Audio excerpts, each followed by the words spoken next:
Natural vegetation and wild life. Natural vegetation का मतलब होता है वनस्पति, हिंदी में इसका मतलब होता है माने इसको हम लोग क्या बोलते हैं, वनस्पति बोलते हैं।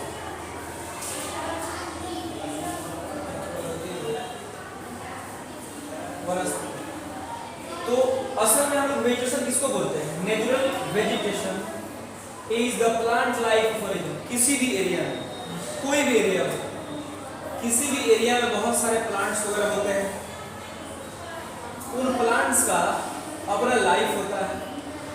तो प्लांट्स के लाइफ को ही क्या बोला जाता है, नेचुरल वेजिटेशन बोला जाता है।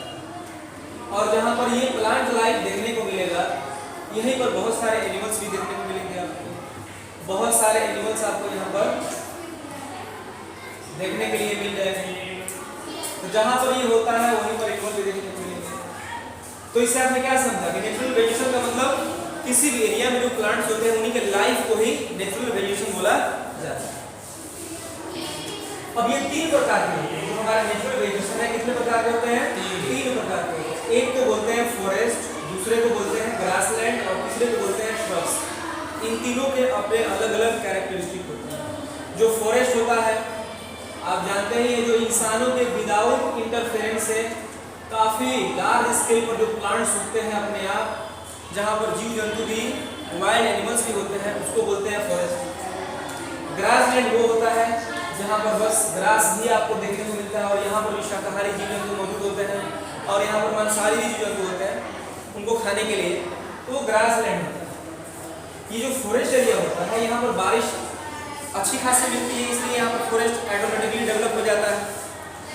और जो ग्रासलैंड होता है वहाँ थोड़ा कम बारिश होता है as compare to forest area. इसके कंपेयर में यहाँ पर कम बारिश होती है तो वहाँ पर ग्रासलैंड डेवलप हो जाता है। और तीसरे होते हैं हमारे श्रब्स। तीसरे हो जाते हैं श्रब्स। ये भी एक ऐसा एरिया होता है जहाँ पर बारिश बहुत कम होती है। जैसे कि हम लोग बात करें राजस्थान वगैरह का, तो यहाँ पर थोड़ी टाइप के प्लांट पाए जाते हैं। यहाँ बारिश कम होने के कारण झाड़ीनुमा पौधे पाए जाते हैं, इक्का दुक्का कहीं कहीं जो है ना प्लांट यहाँ पर पाए जाते हैं। तो अगर हम लोग बात करें नेचुरल वेजिटेशन की, तो ये तीन प्रकार हो जाते हैं, फॉरेस्ट और ग्रासलैंड और श्रब्स। ठीक है, अब हम लोग बात करेंगे स्पेशली फॉरेस्ट के बारे में। अब फॉरेस्ट जो होते हैं वो भी 6 प्रकार के होते हैं। कितने प्रकार, तो फॉरेस्ट के 6 प्रकार होते हैं।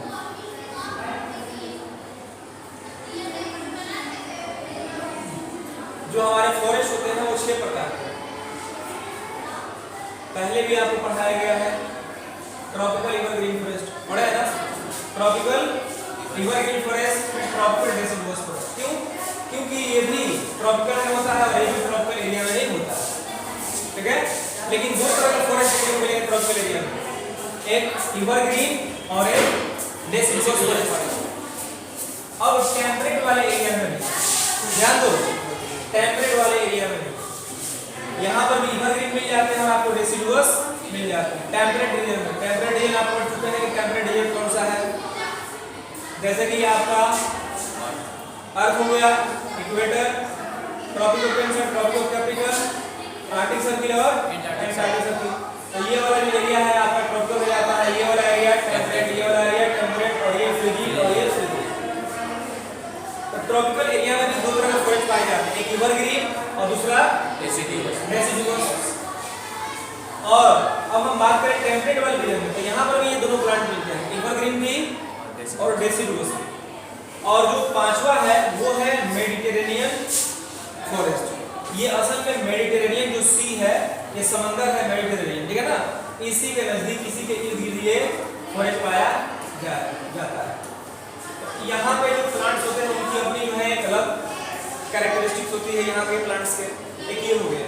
और एक अंतिम जो होता है वो होता है कोनिफरस। तो ये भी बड़ा आसान है, कोनिफरस कहाँ मिलते हैं, कहाँ मिलते हैं, तो पहाड़ी इलाका है, जो पहाड़ी एरिया होता है, माउंटेनियस रीजन में आपको कोनिफरस ट्री मिलते हैं, जो ऐसे आपको शेप देखने को मिलता है, शंकुधारी, इस तरह के आपको प्लांट यहाँ पर माउंटेन पर देखने को मिल जाता है। तो ये हो गए आपके कॉनिफेरस, ठीक है। तो कॉनिफेरस और मेडिटेरेनियन फॉरेस्ट ये आपको वो हो गए। अब इनमें अगर हम लोग देखें कि इवरग्रीन और डेसिडुअस में क्या फर्क है, इवरग्रीन और डेसिडुअस, तो इवरग्रीन और डेसिडुअस समझना है तो हम लोग आ जाते हैं। सबसे पहला अगर इवरग्रीन फॉरेस्ट की हम बात करें,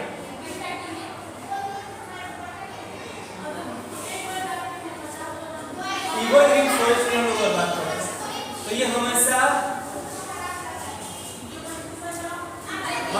हरा भरा, ये फॉरेस्ट क्या रहता है, हमेशा आपको हरा भरा देखने को। क्यों? क्योंकि ये प्लांट जो होते हैं ना तो ऐसे एरिया में डेवलप होते हैं। ट्रॉपिकल एरिया में आप जानते हैं कि हमेशा क्या होती है, वहाँ पर बारिश हो जाती है, हर रोज बारिश होती है। तो यहाँ प्लांट्स बहुत ज़्यादा ग्रो करते हैं। प्लांट को ग्रो करने के लिए क्या चाहिए, पानी चाहिए और सनलाइट चाहिए, और दोनों यहाँ भरपूर मिलता है। बारिश भी रोज, और सबसे ज़्यादा गर्म स्थान भी यही रहता है, सूरज की डायरेक्ट किरणें यहाँ पर पड़ती है, डायरेक्ट किरणें यहाँ पर पड़ती है। तो प्लांट्स भरपूर खाना बनाते हैं, और बारिश होता है तो जो खाद वगैरह मैन्योर वगैरह जमीन पर होता है उसको भरपूर एब्जॉर्ब करते हैं, पानी में घुल जाता है, तो काफ़ी ज़्यादा ग्रोथ देखने को मिलता है।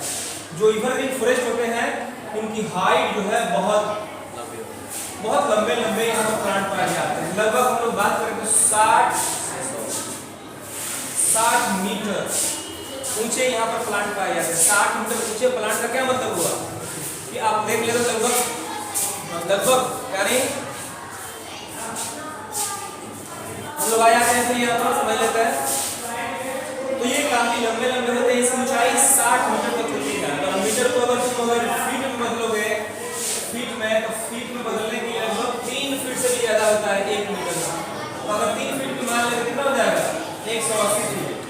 एक तल्ला मकान जो होता है लगभग 10 फीट का होता है, तो कितना हो जाएगा 18 का 180, यानी लगभग 18-19 तल्ला, 18 या 19 तल्ला मकान इतना ऊंचा यहाँ पर प्लांट होते हैं। इतने ऊंचे ऊंचे यहाँ पर प्लांट होते हैं। और इनकी पत्तियां जो होती है कैसी होती है, बहुत बड़ी बड़ी होती है, क्योंकि बारिश रोज होने के कारण यहाँ के प्लांट है एक्स्ट्रा जो वाटर होता है उसको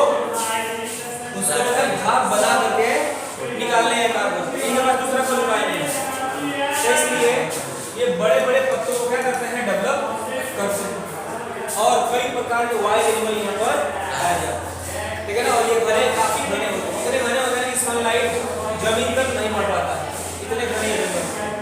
अगर हम बात कर ले डेसिडुअस, अगर हम लोग बात कर ले डेसिडुअस प्लांट, तो डेसिडुअस की क्या खूबी होती है, तो जो डेसिडुअस वाला प्लांट होता है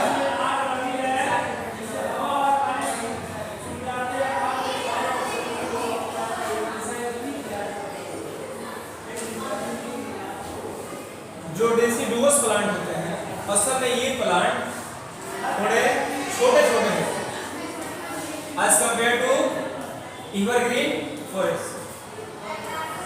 They are shorter in size, थोड़े छोटे होते हैं, इनके पत्ते भी छोटे होते हैं।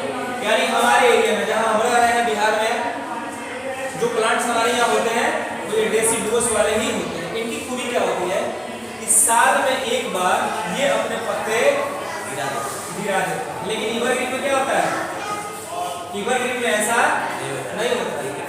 वो पत्ते जो है ना, वहाँ इवरग्रीन जो फॉरेस्ट होता है उसके जो प्लांट है वो एक एक करके अपना पत्ते गिराते हैं। जैसे कि मान के चलो इवरग्रीन वाले में हम मान के चलो कि यहाँ पर ये प्लांट है, ये प्लांट ए है और ये प्लांट यहाँ पर बी है। ए अपने पत्तों को गिरा रहा है तो बी नहीं गिराता, फिर जब बी गिरा रहा होता है तो इसके पत्ते आ चुके होते हैं। तो सारे प्लांट बारी बारी से अपने पत्ते गिराते हैं, और इस तरीके से अगर देखा जाए तो हमेशा वो प्लांट, वहाँ के प्लांट हरे भरे ही दिखते हैं, क्योंकि अल्टरनेट गिर रहे हैं, एक साथ तो गिर नहीं रहे, तो हमेशा हरा भरा ही नजर आता है, इसलिए उसको इवरग्रीन फॉरेस्ट बोला जाता है। जबकि डेसिडुअस में ऐसा नहीं होता है। ये साल में जो है एक बार एक ही साथ ये अपने सारे पत्ते गिरा देते हैं। एक साथ जो पत्ते गिरा रहे हैं तो इनके गिराने के पीछे क्या है, रीजन है, कहानी है। क्योंकि देखो हमारे यहाँ जो है ना, जिस क्षेत्र में हम लोग रह रहे हैं इस क्षेत्र में सनलाइट जो है ना ठंड के मौसम में कम मिलता है, डायरेक्ट सनलाइट नहीं मिल पाता है। इसलिए तो हमारे यहाँ ठंडी आती है।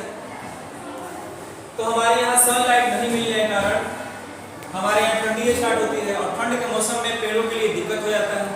पेड़ों को भरपूर सनलाइट नहीं मिलता है, इसलिए वो फोटोसिंथेसिस नहीं कर पाते।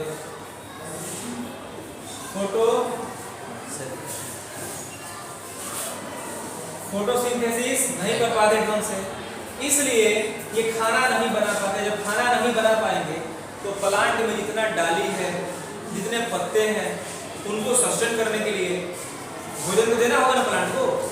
सबको कायम रखने के लिए, पेड़ों के साथ जोड़े रखने के लिए सबको भोजन चाहिए, लेकिन प्लांट तो बना ही नहीं पा रहा है, तो उन सब का खर्चा कैसे चलाएगा?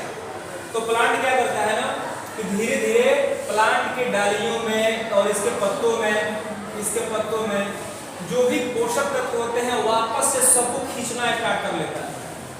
वापस से सबको खींचना स्टार्ट कर देता है। सबको जो है ना अपने तना में, अपने स्टेम में क्या कर लेता है?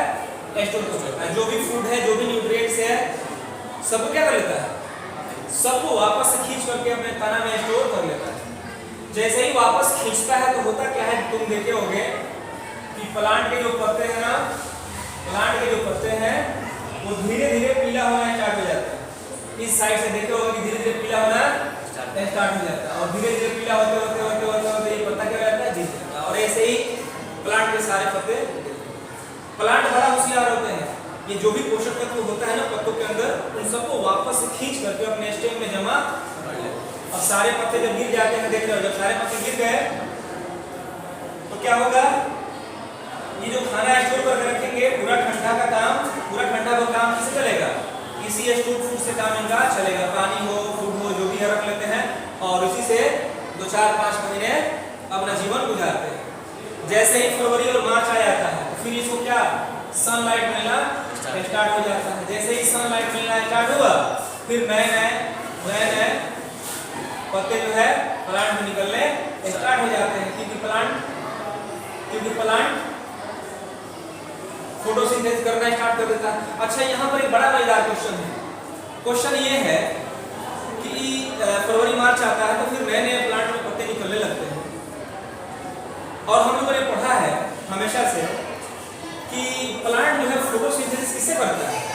अपने पत्तों से करता है। यानी इसको बोलते हैं kitchen of the plant. The leaves are called the kitchen of the plant. It means that plant make their food in leaf, and after that the food is transported in whole body of the plant. तो मुझे एक बात बताओ, जब ठंड के मौसम में, जब पतझड़ का मौसम आता है, जब प्लांट सारे पत्ते गिरा रहे होते हैं, गिरा चुके होते हैं, तो उस दौरान इसमें पत्ते होते नहीं हैं। उस दौरान तो पत्ते होते नहीं हैं, तो फिर ये फोटोसिंथेसिस कैसे किया और नए पत्ते कैसे निकाले? यहाँ पर एक बात है ना समझने की।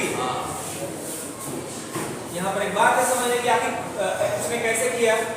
तो देखो, फोटोसिंथेसिस जो होता है ना, जो फोटोसिंथेसिस होता है वो सिर्फ प्लांट के लीव्स के अंदर में नहीं होता है, स्टेम में भी होता है। ये जितने टॉप वाले आपके जो स्टेम होते हैं ना, ऊपर आप देखोगे कि ऊपर क्या रहता है? ये हरा हरा रहता है। ऊपर तुमने देखा होगा कि जो पतले पतले जो उसके जो ब्रांचेस होते हैं वो आपको यहाँ हरा हरा दिखेगा, हरा हरा। तो प्लांट का जो हरा हरा भाग होता है ना, ये स्टेम, ये भी क्या करता है? ये भी फोटोसिंथेसिस करता है। तो उस दौरान ये फोटोसिंथेसिस करता है और काफी ऊर्जा बनाता है, फूड बनाता है और प्लांट को देना स्टार्ट कर देता है और पूरे डालियों को मिलना स्टार्ट हो जाता है और डालियां नए नए पत्तों को ग्रो करना शुरू कर देती है। तो यही कारण है कि हमारे यहाँ के प्लांट खास करके उस एरिया के जहाँ पर जो है भरपूर पानी और सनलाइट नहीं मिलता है, वहाँ के प्लांट क्या करते हैं? सर्वाइव करने के लिए अपने पत्ते गिरा लेते हैं। एक तरह से अगर कहा जाए तो ये भी क्या है? This is also a type of adaptation. This is also adaptation in which plant understand the situation and वो अपने पत्तों को क्या कर लेते हैं? शेड कर लेते हैं साल में एक बार, ताकि वो सर्वाइव करे। तो ये भी क्या है? एक तरह का एडेप्टिव फीचर्स कह सकते हैं जो प्लांट में पाया जाता है। वैसे ही कोनिफेरस में हम लोगों ने क्या पढ़ा कि जो कोनिफेरस जो प्लांट होते हैं वो ऐसे होते हैं, शंकुधारी टाइप के होते हैं। तो ये भी क्या है? एडेप्टिव फीचर ही होता है। इसमें बहुत सारे ब्रांच आपको देखने को नहीं मिलते हैं। और इस तरह का शंकुधारी जो है ना ये अपनी संरचना को डेवलप करते हैं। आखिर कारण क्या है? क्योंकि ये माउंटेनियस रीजन में होते हैं और माउंटेनियस रीजन में आप देखते हैं कि स्नो कैप वगैरह होता है, स्नोफॉल हमेशा होते रहता है, स्नोफॉल होते रहता है। स्नोफॉल जब इनके पत्तों पर गिरता है तो काफी आसानी से उसे स्लाइड कर देते हैं और ये नीडल लाइक स्ट्रक्चर जैसा पत्ती होता है, आसानी से उसको क्या कर लेते हैं, स्लाइड कर लेते हैं। और जो सुई जैसा स्ट्रक्चर होता है ना वो स्नोफॉल को ऐसे छेदता है और वो पानी में उसको कन्वर्ट करके आसानी से गिरा देता है। तो स्नोफॉल इसके ऊपर कभी जम नहीं पाता और ये आसानी से माउंटेनियस रीजन में क्या करता है, सर्वाइव कर लेता है। दूसरी बात इसमें देखोगे कि ये बड़ा जो है ना बहुत ब्रांच ऐसे ही डेवलप नहीं करता है, क्योंकि अगर ऐसे करेगा तो काफी भारी हो जाएगा और माउंटेन वाला जो रीजन होता है बहुत स्टीप होता है, उस पर ये अपने आप को जो है ना होल्ड नहीं कर सकता है, गिर जाएगा, इसलिए ब्रांच को डेवलप नहीं करता है। और ये देख रहे हो इसका जो स्टेम होता है वो स्टेम भी बहुत ज्यादा मोटा नहीं होता है बाकी सारे प्लांट की तरह, क्योंकि ये अगर मोटा अगर हो जाए ना तो फिर भी होल्ड नहीं कर पाए, क्योंकि ये पहाड़ों पर रॉक्स पर इसको अपना जो है उसको ग्रो करना होता है। अब वो कितना डीप जा सकता है, जरा सोचो, नहीं जा सकता है ना, बहुत डीप नहीं जा सकता है, इसलिए इस तरह के स्ट्रक्चर को डेवलप करता है और माउंटेनियस रीजन में भी ये आसानी से सर्वाइव कर लेता है। और इसी